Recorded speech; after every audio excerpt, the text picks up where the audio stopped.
안녕하세요. 최후 매직 국어의 최후입니다. 오늘 배울 작품은 이거 공무도 화가를 배워보도록 할게요. 공무도 화가. 그래갈래는 고대가요고요. 되게 오래된 글. 이렇게 짤막한 글들은 뭐 다들 배경 설화들이 좀 있어요. 일단 제목 먼저 살펴보면 공이 그대, 무가 없을 무자긴 한데 금지를 이야기하는 거. 도, 건너다. 하, 물, 강. 강이 노래겠죠. 그러면 그대가 물을 건너는 것을 만류하면서 부른 노래라고 생각하면 되겠죠. 공무도 화가는 작가 이름이 백수광부의 철화가 나오죠. 백수라는 건 흰머리, 그리고 광부는 미친 남자라, 미친 남편이라는 뜻이에요. 이 사람의 처. 실험 볼게요. 임은 물을 건너지 마오. 임은 그의 기어이 물을 건너네. 물에 빠져 죽으니 임은 어찌할 거나. 뭐 선생님이 좋아하는 이상은, 리츠 이상은이라고 들어봤나요 혹시? 선생님 시절 담다디로 광변가요제를 휩쓴, 물론 뭐 선생님이 한 살 땐가 그때 이상은이 이걸 공무도 화가라는 작품이 있어요. 노래로. 이 노래가 너무 슬프다고, 이 가사가 너무 슬프다고 해갖고 노래를 만들었는데 선생님도 되게 좋아하는 노래거든요. 막 이마 내 니마 물을 건너가 하지마호, 뭐 이런. 언제 한번 기회가 되면 들어봤으면 좋겠는데, 이 꼴랑 이 네 줄 가지고 여러분에게 감동을 주거나 그러긴 힘들 것 같아요. 근데 이야기를 매번 시할 때만 하는 거지만 이야기를 한번 만들어 볼게요. 이 강이 이렇게 있는데 자기가 사랑하는 남자가 이 강 건너려고 해요. 이걸 만류하려고 다리 끄댕이를 붙잡고 막 매달리는데 이 미친 남자는 이 여자를 제껴버리고 혼자 물을 건너다가 죽고만. 그래서 이 여자도 슬프게 울다가 죽고만. 그런 얘기를 다뤘다고 하는데, 영호라는 애가 있고 영호와 결혼을 한 전지현이 있다고 칩시다. 근데 이거 초상권이 걸리나? 지현이가 무당이에요. 무당? 점쟁이? 신기가 있어요. 그래서 사람의 미래를 다 알아봐. 미래. 그 영호의 얼굴을 보고 영호의 미래를 막 두두두 보면 영호가 앞으로 어떤 일이 있고 어떤 일이 이게 다 보여. 근데 어느 날 영호가 지현이한테 나 이제 좀 사업을 해보고 싶다. 전지현이 이제 뚜두두두 자기 딱 레이더를 돌리니까 영호가 이 사업을 꼴딱 말아먹고선 뭐 처인 자기도 버리고, 영호도 되게 막 좌절감에 알코올 중독자가 되어갖고 맨날 자잘하면 살다가 자살해서 목숨을 잃는다 라는 게 눈에 보인다고 칩시다. 근데 이런 것들을 전혀 믿지 않는 영호가 전지현이 만류하는 그 얘기를 듣고 나서도 됐어 재수없게 왜 그래? 그런 말 하지 마. 그래서 이 사업을 하는 수밖에 없다. 그래갖고 그 사업을 밀어붙인다. 그때 전지현의 마음, 전지현이 영호를 엄청나게 사랑해요.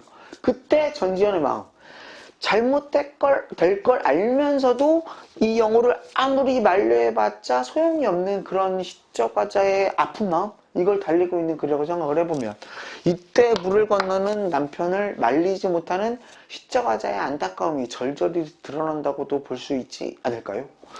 짧은 글을 감동 있게 좀 전달하고자 이야기를 좀 만들어 봤는데 여러분도 같은 감동이 좀 있었으면 좋겠네요. 자, 공무도 화가의 해석은 세 가지로 나뉘어집니다. 첫 번째 해석은 뭐라고 할까, 이별의 정한? 우리 이별의 정한을 다룬 시들 되게 많죠. 고려가요에는 가시리 석양물고 같은 거, 이게 황제니의 시조와 그리고 진달래꽃 김소월 이런 걸로 이어지고 있는 거죠. 이런 동양적인 정서, 이별의 한, 이건 단순하게 그냥 이 시를 읊은 이런 걸로 받아들이는 전통적 한의 정서의 가장 처음인 작품, 이걸 얘기하고 있다라고 보기도 하고요. 두 번째는 어려운 말로 일부 종사라고 하죠. 이게 혹시 이거 아십니까? 미망인? 재작년에 맞춤법이 바뀌어갖고 이제 미망인을 공신용어로 써도 된다고 바꿨대요.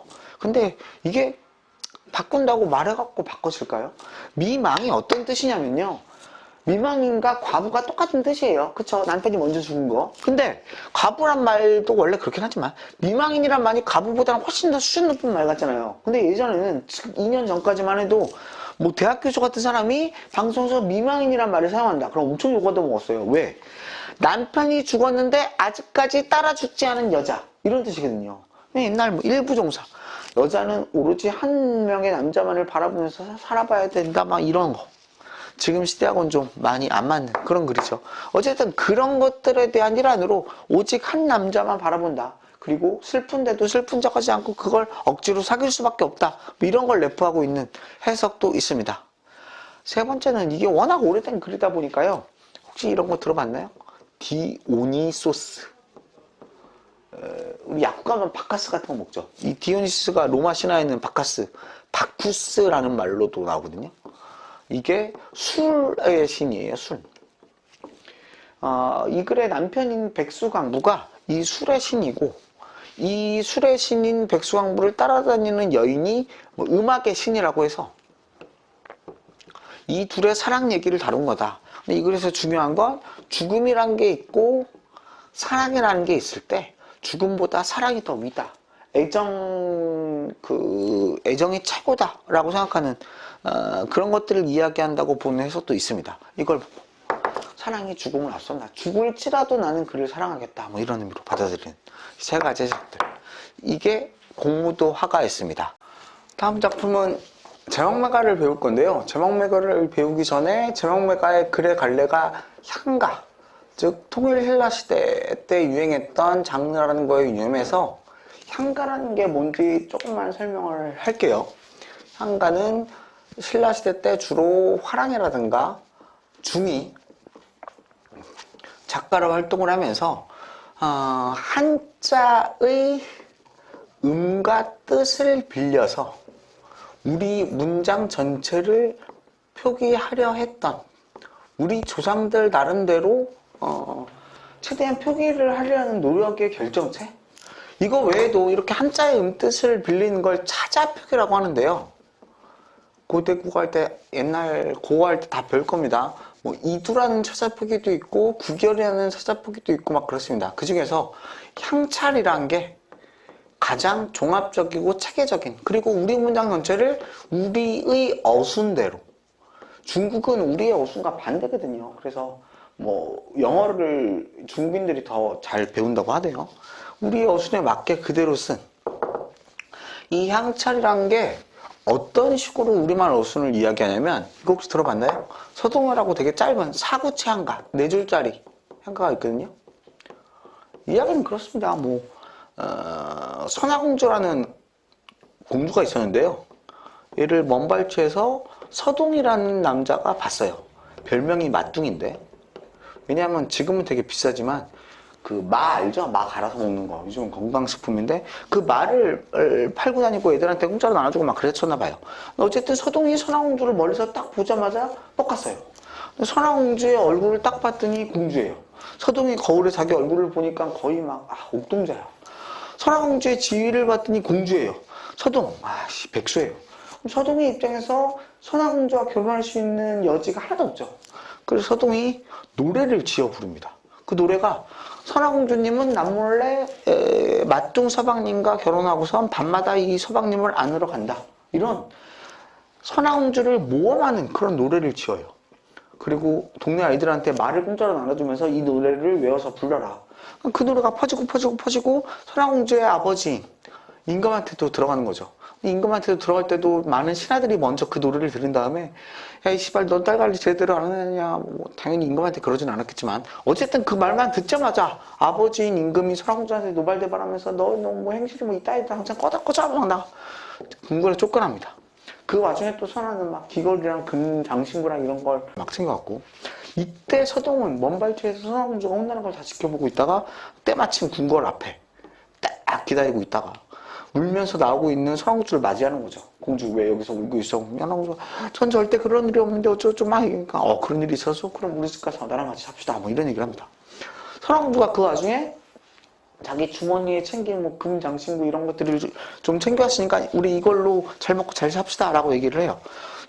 서동이 코웃음을 칩니다. 왜? 우리 집에 가면 금덩어리가 막 집채처럼 쌓여있다. 선화공주가 막 구라치지 마라, 가보자 갔더니 집 앞에 진짜 금덩어리가 이따만큼 막 있는 거예요. 선화공주가 깜짝 놀라갖고 그래 이 금덩어리는 충분하다. 이 금덩어리를 우리 아버지에게 바쳐라. 그럼 너를 나의 남편으로 잘 인정해 줄 거다. 그러니까 서동이 야 이 금덩어리를 어떻게 궁궐에 한꺼번에 보내냐 이거 무거워서 어떻게 들어 막.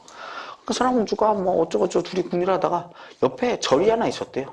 그 절의 주지스님 이름이 아비터예요. 그 아비터라는 주지스님이 서동에게 순간이동 물체를 딱 그걸 가르칩니다. 리콜을 가르쳐.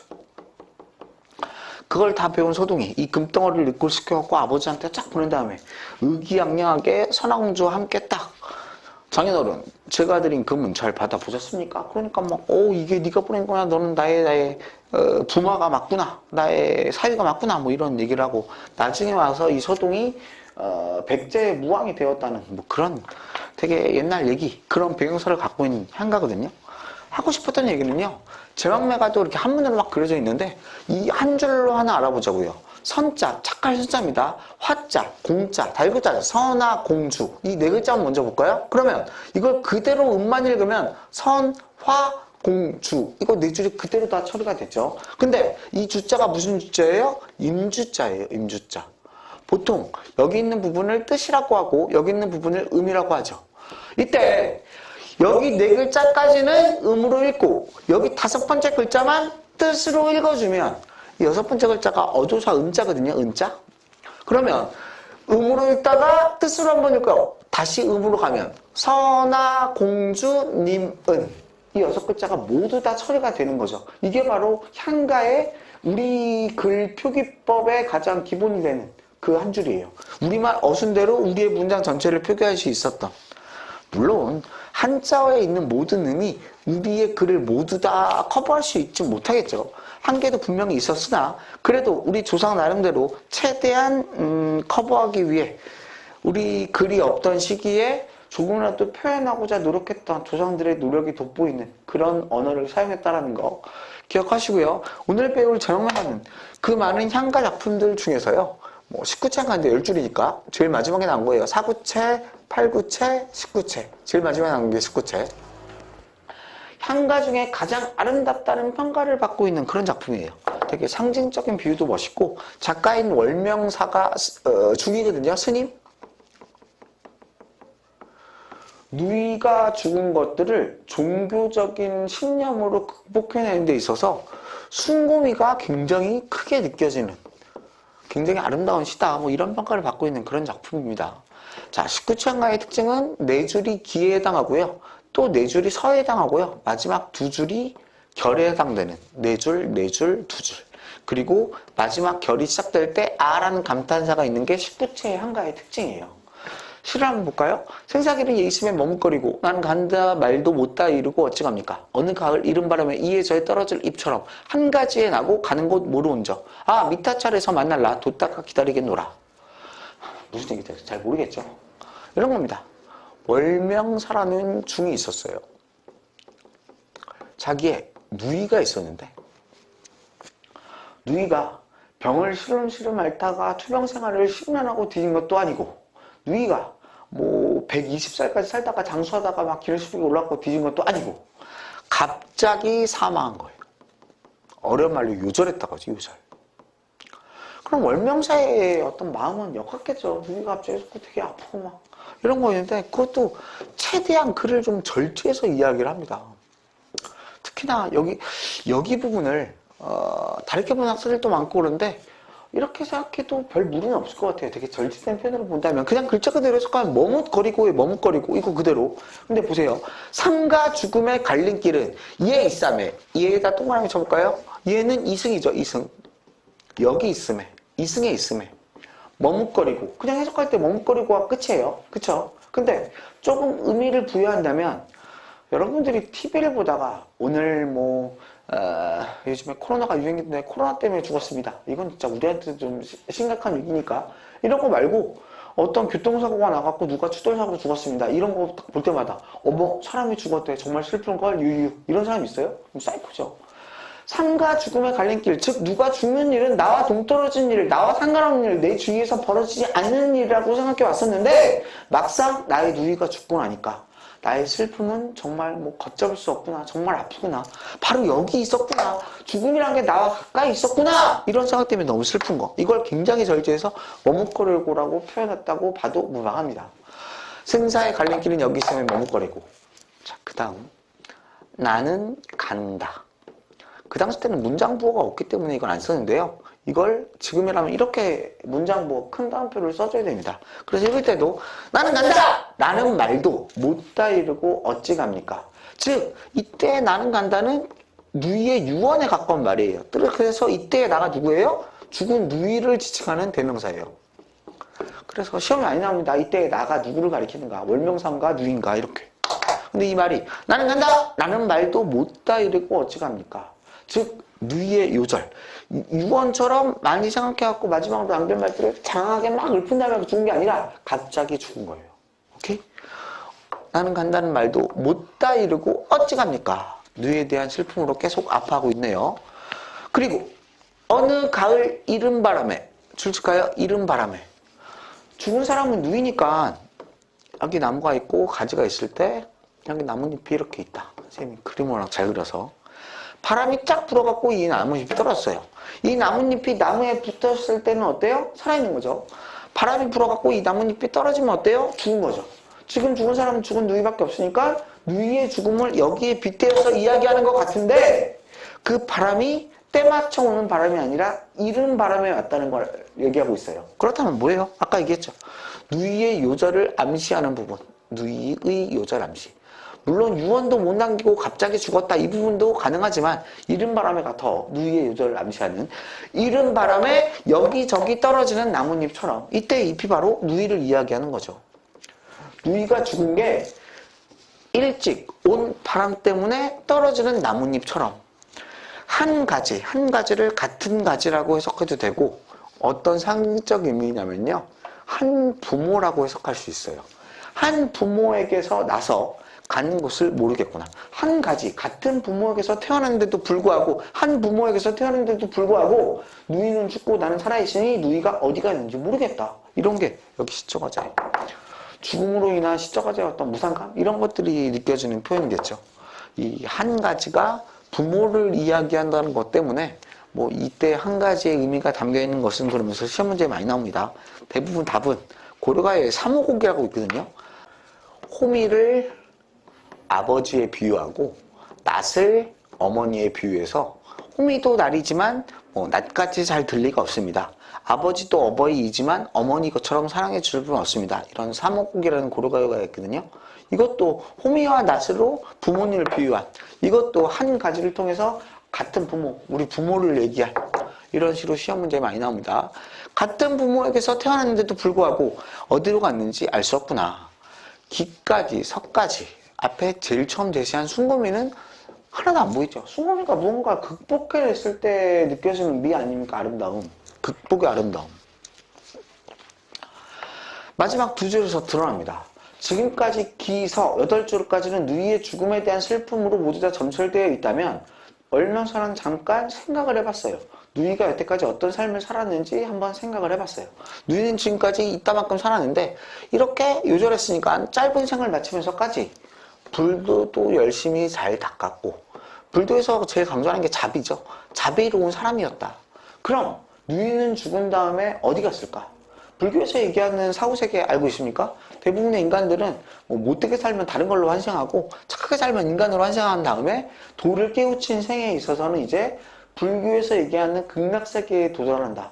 나는 하나도 안 믿기는데. 어쨌든 그럼 누이가 이렇게 잘 살았다고 한다면 누이는 어디 갔겠어요? 미타츠라고 불리는 극락세계에 갔을 거예요. 그렇다면 지금 신분이 중인 월명사는 누이를 다시 만나기 위해선 어떻게 해야 될까요? 지금 자살할까요? 아니죠. 남은 생 동안 열심히 더 불도와 자비를 잘 닦아서 자기도 극락세계에 가야죠.